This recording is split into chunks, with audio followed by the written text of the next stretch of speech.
जय हिंद मिस्टर प्यारी, all of you my dear friends. आज के एपिसोड में हम मिस्टर गोपाल यादव से मुलाकात कराते हैं आपकी। गोपाल यादव समाजवादी पार्टी के वर्तमान में इटावा से जिला अध्यक्ष हैं। तो my dear friends, Gopal ji की कहानी, गोपाल जी की जुबानी हम आपको सुनवाते हैं। गोपाल जी नमस्कार। नमस्कार। कैसे हैं सर? मैं एकदम अच्छा हूँ, आप कैसे हैं? बस कृपा दृष्टि है आपकी। अच्छा सर, ये बताइए कि इटावा में समाजवादी गढ़ कहा जाता है और समाजवादी गढ़ होने के बावजूद इटावा में बीजेपी का सांसद है, बताइए ऐसा क्यों? पूरे देश में जी भारतीय जनता पार्टी ने लोगों को बरगला लिया था 2014 के समय में भी और 2019 के समय में।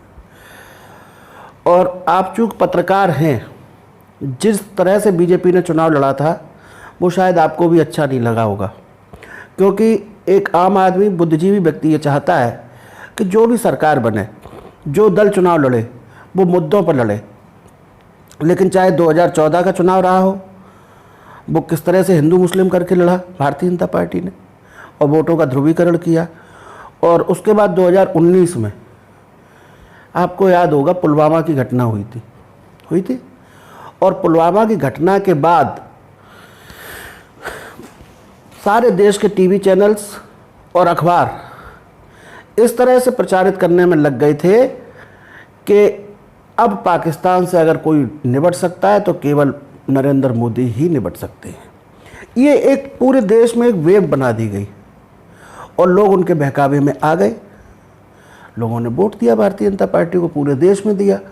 भारतीय जनता पार्टी पूरे देश में जीती, हमारे यहाँ भी जीती। लेकिन तब से लेके आज तक पुलवामा की घटना हुए 2.5 साल हो गए। आतंकवादी घटना हुई थी, उसमें हमारे 40 से ऊपर जवानों की जानें गई। लेकिन इससे पहले भी घटनाएं हुई हैं, लेकिन उन घटनाओं की हमेशा जांच हुई। उन घटनाओं के पीछे जिम्मेदार कौन लोग थे वो पकड़े गए, उन्हें सज़ा हुई, फांसी की सज़ा तक हुई। लेकिन ये एकमात्र घटना पुलवामा की ऐसी हुई जिसकी आज तक कोई जान नहीं गई, जिसकी आज तक कोई जांच ही नहीं हुई। आप समझ लीजिए, जिसमें हमारे जवान मारे गए और वो घटना बड़ी असामान्य ढंग से हुई थी। ज़बरदस्ती हमारे जवानों को बस से ले जाया गया, जबकि उन्हें बाई एयर ले जाना था। और बसें भी साधारण बसों से ले जाया गया, बुलेट प्रूफ बसें नहीं थी। ये सब चीज़ें असामान्य थी। कहीं चेकिंग नहीं हुई। मैं तो जाता हूँ जम्मू में, वैष्णो देवी तक जाता हूँ, तो जम्मू से लेके कटरा तक ही कई बार चेकिंग मिलती है, उस दिन कहीं चेकिंग ही नहीं थी। ये घटना हो गई। घटना हुई, आखिर उस कार ने जिसने टक्कर मारी थी उसमें 300 किलोग्राम RDX था। वो RDX कैसे आया देश के अंदर, किसी ने जांच की आज तक इस बात की? उस घटना के पीछे जिम्मेदार कौन लोग थे, किसी ने जांच की? ये जांच इसलिए नहीं होगी क्योंकि वही लोग सरकार में बैठे हैं जिन्होंने घटना करवाई और दोबारा सत्ता में आने के लिए घटना करवाई और वो उसमें कामयाब हुए। इसीलिए इस बात का मैंने आपको जवाब थोड़ा लंबा हो गया, इसीलिए हम पूरे देश में भी हारे और इटावा में भी हारे। माय डियर फ्रेंड्स, जो इन्होंने आरोप लगाया है ये बहुत बड़ी बात है। चैनल किसी प्रकार के आरोप की कोई पुष्टि नहीं करता है और ना ही शिवारा पर पुष्टि करता है, क्योंकि मैं जांच एजेंसी नहीं हूँ, मैं न्यूज़ का काम करता हूँ। श्रीमान जी, एक शिवा राठौर का तीखा सवाल। आपको याद होगा कि याद नहीं हो, आपको अच्छे से याद होगा कि मान्यवर कांशीराम जी इटावा से चुनाव लड़े थे। उस समय मैच्योर स्थिति नहीं थी समाजवादी पार्टी की, लेकिन उसमें एक नारा चला था, मिले मुलायम कांशीराम, हवा में उड़ गए जैसे लोग। उस समय की समाजवादी पार्टी पहली बार कांशीराम जी इटावा से पार्लियामेंट गए थे। उस समय की समाजवादी पार्टी और आज की समाजवादी पार्टी में आपको फ़र्क नज़र नहीं आता क्या? बताएं। नहीं, फ़र्क तो कुछ नहीं है। तब भी समाजवादी पार्टी, नेताजी समाजवादी पार्टी के राष्ट्रीय अध्यक्ष हुआ करते थे। उस समय भी समाजवादी पार्टी संघर्ष करती थी, आज भी समाजवादी पार्टी संघर्ष करती है। फ़र्क, लोग अपनी बात कुछ भी कह सकते हैं, लेकिन मैं समझता हूँ कि तब से समाजवादी पार्टी और निखरी ही है और आज भी आप अगर देखें, आपकी बात कहने का आशय मैं समझ रहा हूँ, अगर लोग विपक्ष के रूप में किसी दल को जानते हैं इस समय भी, तो केवल समाजवादी पार्टी को ही जानते हैं, कोई अंतर नहीं है। तीखा सवाल है आपसे शिवा राठौर के। मेरे प्रोग्राम का नाम, माय डियर फ्रेंड्स, आप जानते हो कि प्रोग्राम का नाम शिवा राठौर के तीखे सवाल, नेताजी बिहार, देखना न भूलें। आपको कोई समाज क्यों वोट देगा, ये बताइए मुझे। क्यों यादव को छोड़ के क्यों साक्य समाज वोट देगा, क्यों राठौर समाज वोट देगा, क्यों नाई समाज वोट देगा, क्यों पाल समाज वोट देगा? जितने समाज हैं आखिर वोट क्यों देंगे, बताइए नेताजी, तीखा सवाल है। नहीं, क्यों नहीं देना चाहिए? नहीं, हम पिछड़ों की बात करते हैं जी, हम उनके अधिकारों की बात करते हैं, हम आरक्षण की बात करते हैं, हमको वोट क्यों नहीं देगा? आपकी बात का आशय मैं समझ रहा हूँ। जिस तरह से ये प्रचारित किया गया कि पिछड़ों को मिलने वाला पूरा अधिकार यादवों को मिल गया, मैंने तो ये नहीं पूछा आपसे। मैं आपकी बात का आशय समझ गया। हम लोग राजनीति करते हैं, जमीन पे रहते हैं। ये प्रचारित किया गया। ये अब आप बात सुन लीजिए, हमारी बहुत गंभीर बात है, बहुत अच्छा सवाल आपने पूछा, इसका आप जवाब सुन लीजिए जी। ये प्रचारित किया गया भाजपा के लोगों ने किया, है ना, लेकिन ऐसा नहीं है। इसीलिए हमारे राष्ट्रीय अध्यक्ष जी सबसे पहले तो आपकी इस बात का जवाब दें कि पिछड़ों की संख्या कितनी है, दलितों की संख्या कितनी है, ये सरकार कभी नहीं बताएगी। जब आप जनगणना कराते हो, सारे आंकड़े करते हो, तो आप जात आधारित गणना क्यों नहीं करते? हम हमेशा ये कहते हैं, हमारे राष्ट्रीय अध्यक्ष जी ये मांग करते हैं कि आप जात आधारित गणना करवाइए। कैटेगराइज हो रहा है तो 27% को कैटेगराइज किया जा रहा है। आप सुन लो, एक मिनट मेरी बात सुन लीजिए पूरी, मैं आपकी उस बात को भी जवाब दूंगा। जब आप जात आधारित गणना करवाओगे और जिस जात की जितनी संख्या हो, किसी की 5% हो, किसी की 3% हो, किसी की 4% हो, उसको उतना आरक्षण दे दिया जाए, फिर तो नहीं कोई किसी का हक खा पाएगा।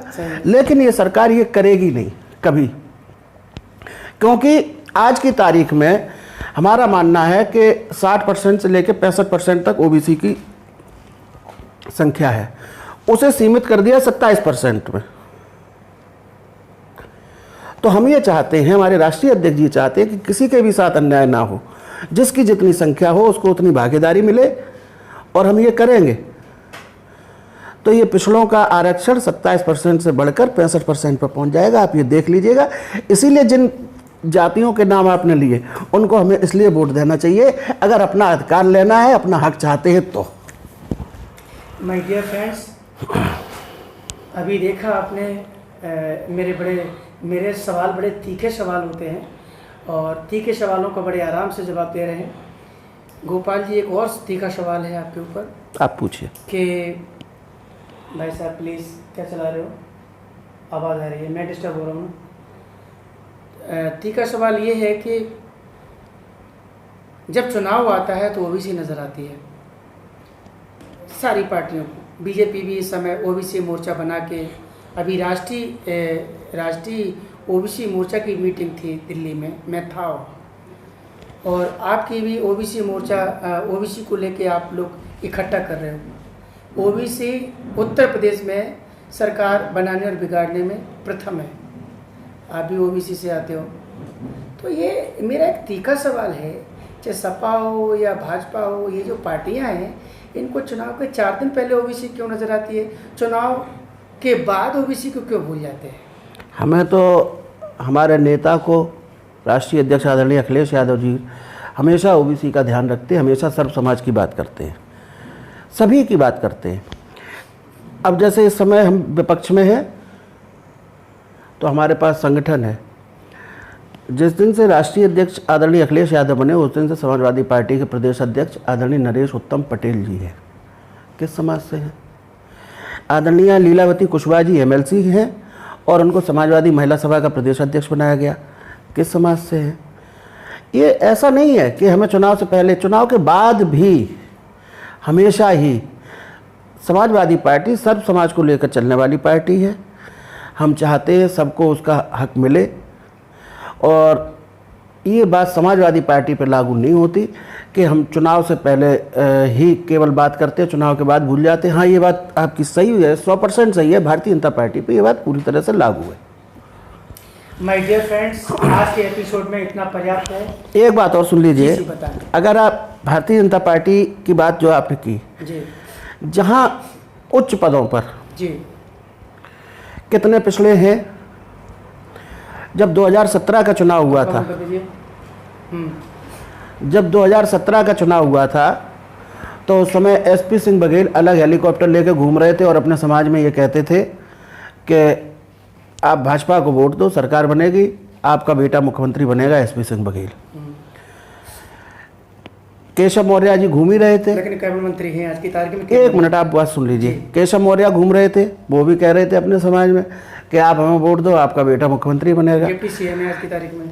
सुन लीजिए, कल्याण सिंह मुख्यमंत्री बनने की बात कर रहे थे, आप कैबिनेट मिनिस्टर पर आके समझौता कर रहे हो। जी मुख्यमंत्री में कैबिनेट मिनिस्टर में अंतर होता है। कल्याण सिंह जी के बेटे राजवीर सिंह जी अपने समाज में घूम रहे थे कि आप भाजपा को वोट दो, हाँ हम मुख्यमंत्री बनने जा रहे हैं। विनय कटियार अपने समाज में घूम रहे थे कि आप भाजपा को वोट दो, हम अपने समाज में हम मुख्यमंत्री बनने जा रहे। और जब सरकार बन गई, भारी बहुमत से बन गई, तो मुख्यमंत्री बना कौन? क्या पिछड़ा बना, या उनके नाम पे वोट मांगे गए थे जो आज मुख्यमंत्री हैं? क्या ये धोखा नहीं है पिछड़ों के साथ? बड़ा आपने सटीक जवाब दिया है गोपाल जी, और मैं तो जहाँ सोच नहीं रहा था वहाँ से आपने जवाब दिया है। मुझे एक बात बताइएगा, बघेल समाज से भारतीय जनता पार्टी ने केंद्र में पहुँचा दिया, और जो कुशवाहा समाज है जिनकी लीलावती जी की आपने बात की है, उसमें स्वामी प्रसाद मौर्य एक हनकदार मंत्री हैं इस समय, उनकी बेटी बदायूं से लोकसभा पार्लियामेंट है वहाँ से, और वो खुद भी बहुत अच्छे पद पे हैं इस समय। स्वयं एक डिप्टी सीएम है केशव मौर्य जी, मैं समझता हूँ कुशवाहा समाज है वो। आप सुन लीजिए। और औरैया से आप बगल से आपके राज्यसभा पहुँची है गीता साहब जी, जिस काची समाज की आप बात कर रहे हो। आप सुन लीजिए, सुन लीजिए। 16 विधायक हैं काची समाज के भारतीय जनता पार्टी से। अब आप सुन लो, सुन लो। 16 विधायक हैं। ठीक, 16 उनके जीते ज़्यादा इसलिए ज़्यादा होंगे, टिकटें हमने भी दी थी। सर एक बात। दूसरी बात आप सुन लो, आपने जो जो नाम लिए, केशव मौर्य जी उप मुख्यमंत्री हैं जी, लेकिन उनकी हैसियत क्या है? स्टूल पे बैठा ले जाते हैं। एक दूसरे उप मुख्यमंत्री है, ये आप कह रहे हो, मेरे नहीं फोटो है, वो तो साक्ष्य है, कोई नहीं। मुख्यमंत्री जी बैठे हैं कुर्सी पे, एक और डिप्टी चीफ मिनिस्टर है, मैं नहीं नाम लूंगा वो किस वर्ग से आते हैं, वो भी चीफ उस पर बैठे हैं, कुर्सी पे बैठे, और बीच में हमारे उप मुख्यमंत्री केशव मौर्य जी है, ये स्टूल पे बैठे हैं। स्वामी प्रसाद मौर्य जी की बात आपने की। स्वामी प्रसाद मौर्य जी जब बीएसपी में थे तो दूसरे नंबर की हैसियत के नेता थे, आज उनकी हैसियत क्या हो गई है? आप बताइए, कोई सम्मान है? वो तो चुनाव जीतने के लिए इन जातियों को वोट मिले तो उनको टिकट दे दिए। अच्छा, इस बार आप तेली समाज को कितनी टिकट दे रहे हैं बताइए? इस बार आप तेली समाज के लिए क्या कर रहे हैं? देखिए, बढ़ई समाज के लिए क्या कर रहे हैं? आप बात सुन लो। आप बढ़ई समाज के लिए क्या कर रहे हैं? सबसे पहले टिकट देना न देना राष्ट्रीय अध्यक्ष जी का काम है, और चुनावों में जरूरी नहीं कि हर व्यक्ति को तभी वोट देगा ना, जरूरी, उसके समाज को आप सम्मान देंगे। हाँ वही बात पे मैं आ रहा हूँ। जरूरी नहीं कि हर व्यक्ति टिकट पाया जाए, हर व्यक्ति चुनाव जीत ले, क्योंकि चुनाव में समीकरण भी देखने पड़ते हैं। ये एक सच्चाई है भारत के चुनावों की। हाँ, लेकिन उसके बाद आप सरकार जैसे अगर हमारी बनती है तो सरकार के पास तमाम होते हैं, बोर्ड होते हैं, तमाम जगह होती है, एमएलसी भी बनाए जा सकते हैं। अगर हमारे विधायक ज़्यादा जीत के आते तो इन्हीं वर्गों से बनाए जाएंगे, और कहाँ से बनाए जाएंगे? गुड माय डियर फ्रेंड्स, तीखे सवालों का अभी आपने देखा गोपाल जी ने कितनी आसानी से मेरे तीखे वालों का सवाल जो होते हैं हमारे, उनका इतनी आसानी से जवाब दिया। गोपाल जी आपको बहुत बहुत धन्यवाद तीखे सवालों का आसानी से जवाब देने के लिए, और मैं ईश्वर से प्रार्थना करूंगा कि आपको सफलता मिले। और अब संक्षिप्त में आप चैनल के द्वारा समाज को आप क्या संदेश देना चाहेंगे? आपके चैनल के द्वारा मैं यही संदेश देना चाहूँगा जी कि लोग जागरूक रहें, मुद्दों की बात करें। जो भी राजनीतिक दल आपके पास वोट मांगने आए तो उससे ये पूछें कि आप करेंगे क्या। ऐसे व्यक्ति को वोट दें जो विकास की बात करे, जो मुद्दों की बात करे, जो शिक्षा की बात करे, जो स्वास्थ्य की बात करे, जो रोजगार की बात करे। ऐसे लोगों को बिल्कुल वोट ना दें जो भड़काने का काम करते हो, नफरत फैलाते हो, और जिन्होंने आज तक कोई काम ना किया हो। अगर ये कर लेंगे तो मैं समझता हूँ कि पॉजिटिव वे में लोग जाएंगे और अपने हित को देखते हुए, अपनी आने वाली पीढ़ियों को हित को देखते हुए वोट करेंगे, तो समाजवादी पार्टी ने जो लक्ष्य निर्धारित किया है 351 प्लस, वो समाजवादी पार्टी पाएगी। बहुत बहुत धन्यवाद नेता जी, आपने समय दिया जिलाध्यक्ष जी। और माय डियर फ्रेंड्स, आपसे मेरा ये रिक्वेस्ट है कि मिस्टर गोपाल की आवाज़ जन जन की आवाज़ बने, इसके लिए आप वीडियो को लाइक, शेयर, सब्सक्राइब जरूर करिएगा। शिवा राठौर के तीखे सवाल देखना न भूलें। जय हिंद, चल पैरी, all of you my dear friends, नमस्कार।